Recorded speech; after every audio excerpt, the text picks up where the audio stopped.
Good afternoon. Market വ്യൂവിലേക്ക് സ്വാഗതം. ആദ്യം business headlines.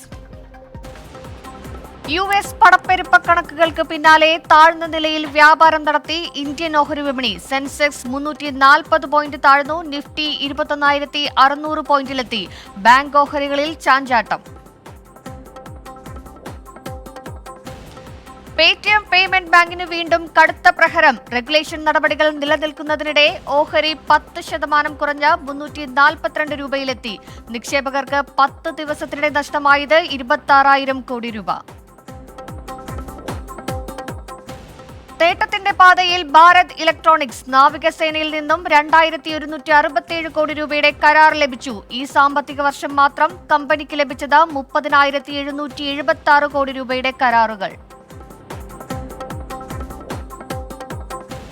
തൊഴിലാളികളുടെ എണ്ണം വെട്ടിക്കുറച്ച് ഫയർഫോക്സ് നിർമ്മാതാക്കളായ മോസില്ല. 60 ജീവനക്കാരെ പിരിച്ചുവിട്ടു. വിജയസാധ്യത മേഖലകളിൽ ശ്രദ്ധ കേന്ദ്രീകരിക്കുന്നതിനായി പുത്തൻ നിക്ഷേപം നടത്തുമെന്ന് മോസില്ല. വിദേശ ബോണ്ട് വിപണിയിലേക്ക് മടങ്ങി അദാനി ഗ്രീൻ എനർജി. അടുത്ത മാസത്തോടെ ഡോളർ ബോണ്ടുകൾ വഴി $500 മില്യൺ സമാഹരിക്കാൻ സാധ്യത. നിക്ഷേപവുമായി ബന്ധപ്പെട്ട ചർച്ചകൾ അന്തിമഘട്ടത്തിൽ. ഇനി മാർക്കറ്റ് അനാലിസിസ് ആണ്. US പണപ്പെരുപ്പ കണക്കുകളെ തുടർന്ന് ആഗോള വിപണിയിലുണ്ടായ ഒരിടിവ് ഇന്ത്യൻ ഓഹരി മാർക്കറ്റുകളിലും പ്രകടമാണ്. നിഫ്റ്റി, സെൻസെക്സ് സൂചികളൊക്കെ തന്നെ നഷ്ടത്തിലാണ് വ്യാപാരം തുടരുന്നത്. നാഷണൽ സ്റ്റോക്ക് എക്സ്ചേഞ്ചിന്റെ സൂചികയായ നിഫ്റ്റിയിലേക്ക് വരികയാണെങ്കിൽ നിഫ്റ്റി 50 21,644 പോയിന്റിൽ 98 പോയിന്റ് ഇടിഞ്ഞ് 21,644 പോയിന്റിലാണ് നിലവിൽ വ്യാപാരം നടക്കുന്നത്. നെക്സ്റ്റ് 50-യിൽ ചെറിയൊരു രീതിയിൽ ഒരു പോസിറ്റീവ് ട്രിഗർ ഉണ്ട്. പക്ഷേ നിഫ്റ്റി മിഡ് ക്യാപ്, അതുപോലെ Nifty bank, Nifty financial service ഓഹരികളെല്ലാം നിലവിൽ നഷ്ടത്തിലാണ് വ്യാപാരം നടത്തുന്നത്.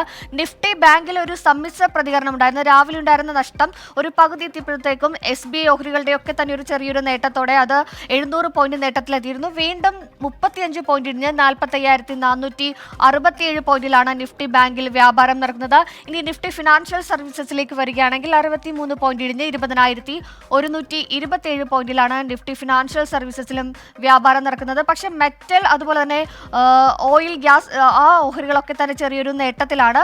പക്ഷേ IT, ബാങ്ക് എന്നിവയെല്ലാം ചെറിയൊരു വിൽപ്പന സമ്മർദ്ദം നേരിടുന്നുണ്ട്. ഇനി ബോംബെ സ്റ്റോക്ക് എക്സ്ചേഞ്ചിന്റെ സൂചികയായ സെൻസെക്സിലേക്ക് പോവുകയാണെങ്കിൽ അവിടെയും ചെറിയ രീതിയിൽ ഒരു നെഗറ്റീവ് ഉണ്ട്. 351 പോയിന്റ് ഇടിവിൽ 71,203 എന്ന പോയിന്റിലാണ് നിലവിൽ സെൻസെക്സിലും വ്യാപാരം നടക്കുന്നത്. ഇനി മാർക്കറ്റ് വ്യൂവിൽ ഒരു അതിഥിയാണ്. TBFSന്റെ ഡയറക്ടറായ KV സാമുവലാണ് അതിഥിയായി എത്തുന്നത്. Good afternoon Shri KV Samuel. Market രാവിലെ മുതൽ തന്നെ ഒരു നെഗറ്റീവ് നോട്ടിലാണ് വ്യാപാരം നടക്കുന്നത്. US പണപ്പെരുപ്പ കണക്കുകളെ തുടർന്ന് അതിന്റെ പ്രതിഫലനങ്ങളെല്ലാം മാർക്കറ്റിൽ പ്രകടമാണ്. ഇനി എന്തൊക്കെയായിരിക്കാം വരും മണിക്കൂറുകളിൽ മാർക്കറ്റിനെ സ്വാധീനിക്കുക? Good afternoon Suryasree.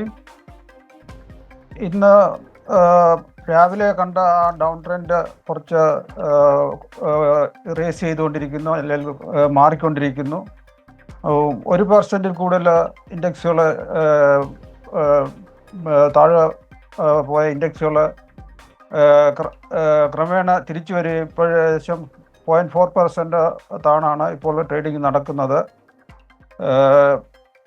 വാസ്തവത്തിൽ ഈ US ഇൻഫ്ലേഷനെ പറ്റി ഇത്ര ഇന്ത്യൻ മാർക്കറ്റ് പറയേണ്ട കാര്യമൊന്നുമില്ല. US ഇൻഫ്ലേഷൻ അല്പം കൂടിയ എക്സ്പെക്റ്റേഷനിൽ അല്പം കൂടുതലാണെങ്കിലും കഴിഞ്ഞ മാസത്തിനേക്കാൾ കുറവായിരുന്നു.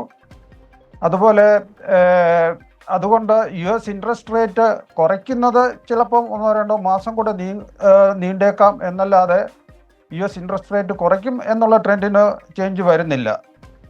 അതേസമയം ഇന്ത്യൻ എക്കണോമിക്ക് വളരെ പോസിറ്റീവായിട്ട് പ്രധാനമന്ത്രിയുടെ ഇന്നലത്തെ അബുദാബിയിലെ പ്രസംഗം, അതായത് 2027 $5 ട്രില്യൺ ഇന്ത്യ മൂന്നാമത്തെ വലിയ ലോകത്തിലെ വലിയ സാമ്പത്തിക ശക്തിയാകുമെന്നും 7 ട്രില്യൺ 2030 $7 ട്രില്യൺ 2030 എത്തിച്ചേരുമെന്നും ഉള്ളത് ഇന്ത്യൻ സമ്പദ് വ്യവസ്ഥയെ സംബന്ധിച്ചിടത്തോളം വളരെ പോസിറ്റീവായിട്ടുള്ളതാണ്. റിസർവ് ബാങ്കിൻ്റെ GDP ഗ്രോത്ത്, റിവേഴ്സ്ഡ് ഗ്രോത്ത് 7% ആണ്. പക്ഷേ സ്റ്റാറ്റിസ്റ്റിക്സ് മിനിസ്ട്രിയുടെ ഇന്നലെ റിലീസ് ചെയ്ത റേറ്റ് 7.3%. അതിലും ഉയർന്ന ഒരു ഗ്രോത്താണ് നമ്മൾ 2023-24 എക്സ്പെക്ട് ചെയ്യുന്നത്. ഇതെല്ലാം ഇന്ത്യൻ മാർക്കറ്റിന് വളരെ പോസിറ്റീവാണ്. ഇന്ന് മാർക്കറ്റിൽ ഏറ്റവും കൂടുതൽ ഗെയിൻ ചെയ്ത ഓഹരികൾ BPCL 5.33% ഉയർന്ന് 615-ലും, ONGC 2.52% ഉയർന്ന് 266-ലും, SBI 2.13% ഉയർന്ന് 728-ലുമാണ് ട്രേഡ് ചെയ്യുന്നത്. താഴ്ചയുണ്ടായ ഓഹരികൾ സിപ്ല 2.86% 1416, ടെക് മഹേന്ദ്ര 2.83% ഇടിഞ്ഞ് 1290-ലും, ഡോക്ടർ റെഡ്ഡീസ് 2.65% ഇടിഞ്ഞ് 6178-ലുമാണ് ട്രേഡ് നടത്തുന്നത്. കഴിഞ്ഞ ദിവസം കണ്ട ഗോൾഡ് $2000 മാർക്ക് ബ്രേക്ക് ചെയ്തു. ഇപ്പോൾ 1990-ലാണ് ട്രേഡ് നടത്തുന്നത്. അത് ഒരു ഡിസിസീവ് ബ്രേക്ക് ആണെന്ന് പറയാം. പക്ഷേ $1997 $1962 അടുത്ത അതിൻ്റെ സപ്പോർട്ട് ലെവൽ. അതുകൂടെ ക്ലോസ് ആയിട്ട് വാച്ച് ചെയ്യണം. Thank you.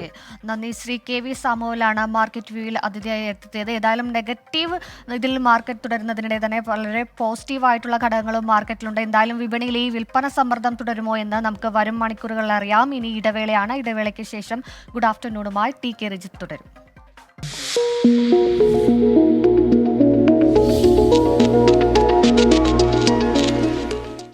ലോകത്തെവിടെയായാലും ഏത് സമയത്തും 24 വാർത്തകളും ഓഗ്മെന്റഡ് റിയാലിറ്റി പാക്കേജുകളും എക്സ്പ്ലെയിനറുകളും വിശദമായി കാണാൻ ഞങ്ങളുടെ യൂട്യൂബ് ചാനൽ നിങ്ങൾക്ക് സബ്സ്ക്രൈബ് ചെയ്യാം.